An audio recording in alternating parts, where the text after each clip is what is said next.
Si je vous dis ménopause, est-ce que ce mot vient titiller quelque chose en vous? Est-ce que vous avez des images, des mots, des ressentis qui vous viennent? Peut-être des jugements? Qu'est-ce que ce mot éveille en vous? Bienvenue dans Le Fil d'Argent, le podcast qui dévoile les tissages de nos univers. Moi, c'est Anne, ancienne des temps modernes, et aujourd'hui, je vous invite à plonger au cœur d'un cycle de vie trop souvent mal aimé, et pourtant si majeur dans la vie d'une femme, la ménopause. Alors, installez-vous confortablement et embarquons ensemble pour un voyage initiatique, pas comme les autres. Pourquoi est-ce que je me permets de vous parler de ce sujet aujourd'hui? Eh bien, tout d'abord parce que je suis une femme, parce que j'ai vécu la périménopause, traversé la ménopause, et que je suis aujourd'hui en post-ménopause. Ainsi, j'ai l'expérience de mon vécu. Je ne parle pas en tant que scientifique basé sur ses études, ses doctorats et ses formations. Je parle en tant qu'expérienceur de ce qu'est réellement la ménopause. Je parle depuis mon vécu, de mon point de vue, mais aussi basé sur mes recherches, mes compréhensions et ma lignée féminine. Et aujourd'hui, je peux dire une chose, c'est que si plus jeune j'avais été accompagnée par des femmes plus mûres, des femmes qui avaient vécu avant moi chaque étape de leur cycle consciemment, si j'avais été initiée du début jusqu'à la fin de ma vie cyclique, alors oui, je suis convaincue que j'aurais vécu cette transition avec beaucoup plus de sérénité. Et même peut-être, qui sait, avec joie. Je suis persuadée que ce qu'on appelle les symptômes, que ce stress, ce mal-être, cette confusion que tant de femmes ressentent à cette étape, tout cela aurait beaucoup moins de pouvoir sur nous si seulement on nous avait appris comment fonctionne notre corps, notre lien à la nature, à la terre, à la lune et à ces grands cycles de vie qui nous traversent. Mais voilà, nous avons écarté nos aïeuls, nous avons préféré écouter les voix dominantes qui ont défini à notre place ce que nous sommes.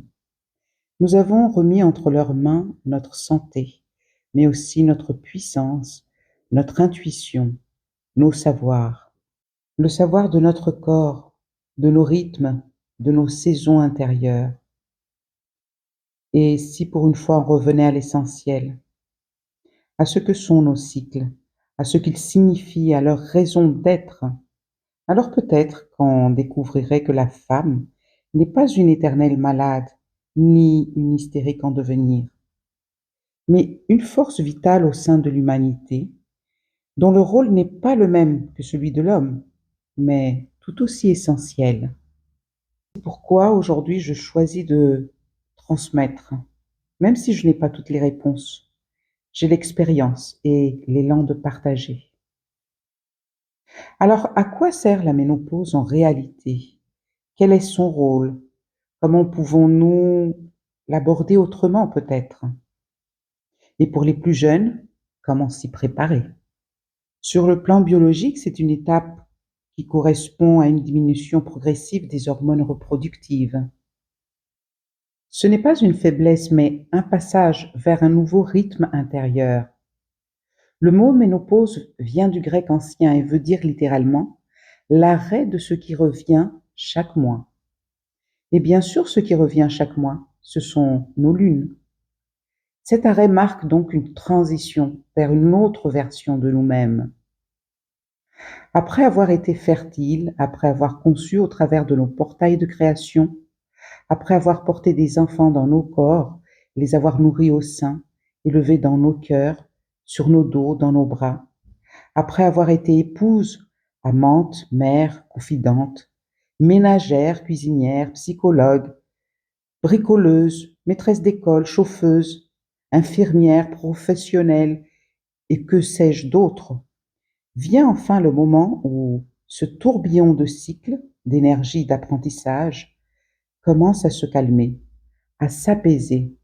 jusqu'à s'arrêter totalement.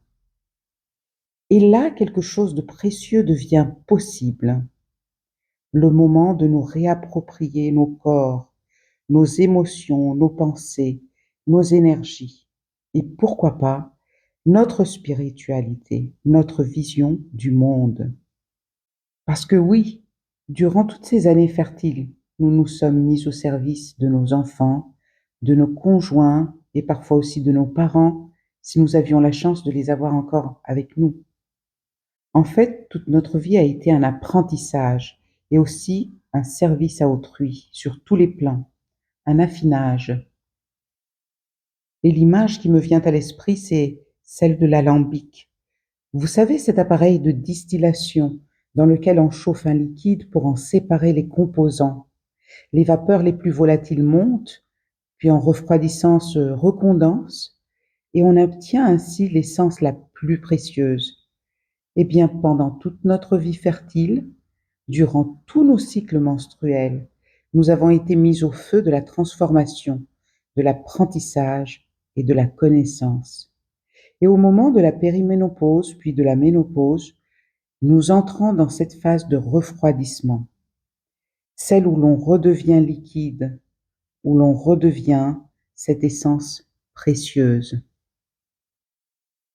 Je vous propose de fermer les yeux quelques instants et de visualiser ce processus en vous. Respirez, sentez l'essence qui se sépare et se recompose. N'est-ce pas un merveilleux procédé alchimique?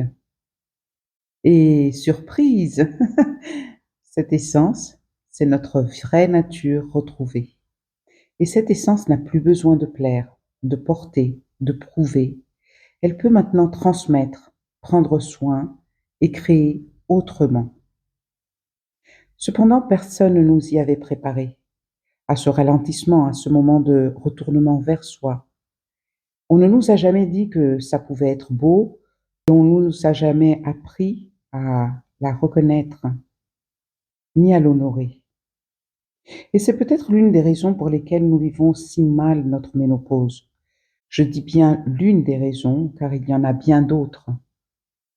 Mais celles-là, nous les verrons lorsque nous parlerons de comment les plus jeunes d'entre nous peuvent s'y préparer. Pour l'instant, essayons de voir comment nous pouvons l'aborder autrement. Tout d'abord, et si les soi-disant symptômes, je n'aime pas ce mot qui met une étiquette de maladie sur ce moment de transition, mais disons que si les soi-disant symptômes n'étaient en réalité que des messages, des signaux qui nous montrent tout un tas de choses. Ils peuvent nous indiquer ce qui nous manque, ou ce que nous devons changer, ou comment réajuster la manière dont nous nourrissons notre corps, nos nouveaux rythmes de sommeil, ou à quel moment mettre notre corps en mouvement, à quelle fréquence ralentir ou se poser. Bref, des messages qui nous guident. Pour moi, la ménopause a été et est l'une des plus grandes leçons de vie, l'une des initiations les plus importantes de toute ma vie de femme, celle qui me concerne moi, exclusivement et dans mon entièreté. Alors mesdames, si vous êtes au début ou en plein dans cette phase, et bien sûr si vous êtes en bonne santé générale à ce moment-là, évitez de tomber dans les pièges des symptômes à traiter, des troubles à cacher, des hormones synthétiques à rajouter, des cours de gym intenses ou des régimes stricts à subir. Lorsque nous arrivons aux abords de la ménopause, nous sommes devant l'une des initiations les plus importantes de toute notre vie. Je le répète parce que c'est très important. Une initiation qui va déterminer notre avenir, qu'il soit physique, mental, psychique ou spirituel. Parce que oui, le reste de notre vie et de notre santé dépendra de la compréhension et de l'acceptation de cette initiation. Bien sûr que c'est une transformation très inconfortable, je vous le concède. Moi aussi, je suis passée par toutes les phases, celle du déni, de l'incompréhension et même de la colère contre ce corps qui changeait et que je ne reconnaissais plus. Lorsque le monde entier nous assène sans cesse que ménopause rime avec prise de poids ou inconfort intime ou encore nervosité exacerbée, et que nous voyons dans notre entourage l'un ou plusieurs de ces soi-disant symptômes, eh bien, on y croit dur comme fer, que c'est inévitable. On y croit tellement que notre corps lui-même commence à y croire. Et il s'y adapte lui aussi. C'est intéressant, non? Mais voilà, j'ai eu la chance, il y a une année ou deux, de traverser une période très productive, on va dire, pendant laquelle je bougeais un peu tous les jours, mes repas étaient très simplifiés, mes temps de repos venaient à intervalles réguliers. Tout cela, bien sûr, sans volonté de ma part, juste d'effets extérieurs. Et devinez ce qui s'est passé. En l'espace de quelques mois, j'ai perdu 12 kilos. C'est à ce moment-là que j'ai compris que tout ce qui est raconté, rabâché sur la ménopause, mérite d'être pris avec des pincettes. Donc, mesdames, chercher la solution à l'extérieur, c'est bien, mais tournez-vous quand même vers l'intérieur. Écoutez votre corps, vos besoins psychiques, revisitez votre vie, parlez-en avec vos mères, discutez avec d'autres femmes, faites des recherches sérieuses sur la santé de la femme. Vous vous apercevrez rapidement qu'en vous prenant en main, en vous réappropriant la responsabilité de vos actes, de votre santé et de votre vie, les résultats peuvent être très positifs. Je vous donne un exemple très concret, les bouffées de chaleur. Tout le monde en a entendu parler, bien sûr. Chez moi, elles se manifestent très soudainement. D'abord au niveau du visage, la chaleur vient d'un coup, je sens ma peau brûler, puis ça s'étend à toute ma tête. Je dois dire que c'est très drôle quand ça m'arrive au travail, devant un client ou mon employeur. Et quand la chaleur a atteint son paroxysme dans toute ma tête, c'est comme si une vanne s'ouvrait pour éviter que ma tête n'explose. Et alors la chaleur se répand dans tout mon corps, la tension baisse, la chaleur aussi, et voilà, c'est fini. Ça ne prend que quelques minutes et on remarque la rapidité du phénomène. Ce qui est intéressant, c'est que ça n'arrive que dans la journée, quand je suis bien réveillée. Alors je me suis posé aussi la question, pourquoi comme ça? Pourquoi dans la journée et pourquoi si brièvement? Et là m'est venue cette expression, vous savez, le sang qui monte à la tête.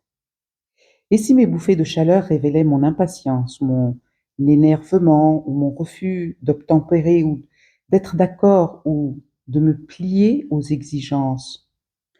Et je ne parle pas d'une situation en particulier, mais comme si mon corps réagissait tout d'un coup à toutes les fois où je n'avais pas dit non, toutes les fois où j'avais accepté l'inacceptable. Et cela depuis si longtemps, durant toute ma vie en fait. Et puis je y vois aussi un afflux soudain d'énergie et de vitalité dans ce sang qui monte à la tête. Oui, parce que le sang a une connotation sacrée, représentant la régénération et le divin. Et son accumulation à la tête peut être vue comme une invitation à comprendre plus profondément. Avant, le sang s'écoulait vers le bas, dans la matière. Maintenant, il s'élève vers le haut. Il tend vers le subtil. Son accumulation à la tête peut être vue comme une invitation à comprendre autrement, à écouter ce qui monte au sens spirituel, au sens de connexion avec nous-mêmes, avec notre moi spirituel profond, supérieur. Enfin, c'est aussi un appel à rééquilibrer mon énergie vitale, corps froid, tête chaude et le besoin d'harmoniser tout ça. C'est un exemple personnel, mais il peut vous aider ou vous montrer comment questionner son corps, l'écouter, écouter les réponses qu'il a à nous donner, trouver nos propres solutions, nos propres réponses. Et sur le plan physique, biologique, je me suis rendu compte que lorsque je me nourris selon les besoins de mon corps d'aujourd'hui, que je bois assez, que je me repose comme il faut, que je contemple, que je prends le temps de contempler, que je dors et marche autant que je le devrais, eh bien, devinez quoi? À ces moments-là, plus aucune bouffée de chaleur. Bizarre, non? Mes bouffées de chaleur m'ont appris à mieux me nourrir, à dire non, à lâcher prise et même parfois à m'en foutre un petit peu. Bien sûr, nous sommes toutes différentes, mais vous seriez étonnés de voir combien de choses vous pourriez apprendre sur vous-même, sur la façon de prendre soin de votre corps et pourquoi vous devez rire plus ou vous soucier moins. Si vous arrêtez de voir les paroles de vos corps comme un symptôme à étouffer, vous commencerez petit à petit à comprendre qui vous êtes, sur tous les plans, et votre corps n'aura plus besoin de vous hurler pour que vous l'écoutiez. Je vous invite d'ailleurs à noter vos ressentis. Quelles émotions ce passage réveille-t-il en vous? Quel message votre corps vous envoie aujourd'hui? Et puis, si vous le souhaitez, partagez ces expériences avec d'autres femmes autour de vous. Vous seriez surprise de la richesse de ces échanges. Parlons maintenant de comment les plus jeunes d'entre nous peuvent s'y préparer. Ce que j'aurais aimé savoir avant, ce que j'aurais voulu qu'on me dise, c'est ce que j'aimerais transmettre aujourd'hui. Parce que préparer les plus jeunes, c'est aussi réparer ce qui a été tu pour nous. Et c'est aussi s'assurer que les gènes, les symptômes soient de moins en moins lourds pour les générations futures. Pour que cette transition ne soit plus un poids mais un passage, un pas sage vers elle-même.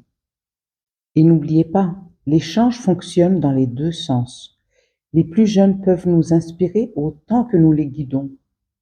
Le dialogue entre générations peut enrichir tous les côtés.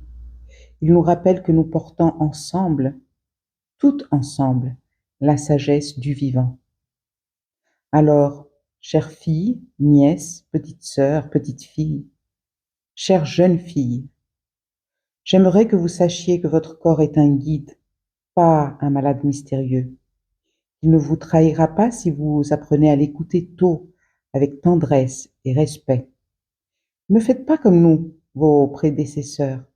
Apprenez à légitimer la fatigue, les émotions, le besoin de retrait, et suivez vos intuitions avec sincérité lorsqu'elles vous parlent. Apprenez à nourrir votre corps de façon équilibrée pour lui.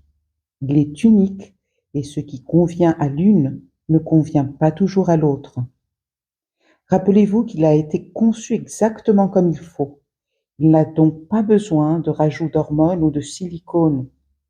Bâtissez une relation de confiance avec ce corps, avec ses rythmes, et vous n'aurez pas de transition douloureuse. Apprenez à prendre soin de votre terrain physique, émotionnel, mental, spirituel, dès à présent. Votre alimentation, vos mouvements, votre sommeil, votre repos, vos respirations, vos rituels, vos danses, pourquoi pas, vos expressions, tout cela est de votre responsabilité. Pas de celle de Big Pharma, ni de vos conjoints, ni des vidéos TikTok d'ailleurs. Apprenez à dire non, à poser vos limites, à ne pas vous oublier. Plus vous soignerez tous vos terrains, plus les transitions seront douces. J'aimerais aussi que vous compreniez que vos cycles sont vos alliés et que chaque phase, même la plus inconfortable, porte en elle un message, un pouvoir. Revalorisez toutes vos transitions, la ménarque, les phases de la lune, vos grossesses, vos pré-, in- et post-ménopause. Vivez-les en conscience et passez le mot à celle qui vous succède. Chaque phase a son pouvoir, chaque phase a sa raison d'être. Chaque phase requiert votre attention, votre soin, votre amour et votre respect. Revenez à une vision cyclique de la vie, plutôt qu'à une linéarité productive, et vous serez plus heureuse dans vos corps. Je vous souhaite aussi de réaliser que le lien au vivant est essentiel. Reliez-vous à la lune, aux saisons, aux plantes, aux éléments, à la terre et à ses cycles. Observez les effets de tous ces rythmes sur votre corps, ses réactions, comment il s'adapte, de quoi il a besoin pour être soutenu à tel ou tel moment. Prenez soin de votre écologie intérieure. Préparer la ménopause, c'est aussi habiter son corps en lien avec la nature. Et surtout, surtout, prenez soin de votre vie intérieure, de vos valeurs, de vos corps subtils, de votre lien à votre conscience, votre soi supérieur. Écoutez au mieux et en tout temps votre âme et ses guidances, et vous verrez des champs multidimensionnels s'ouvrir à vous. Rappelez-vous que le silence autour du féminin nous nuit. Alors parlez des transitions avant qu'elles n'arrivent. Créez des cercles de parole entre femmes, de tous âges, de tous horizons. Soyez curieuse, lisez, faites des recherches, informez-vous et explorez votre côté féminin.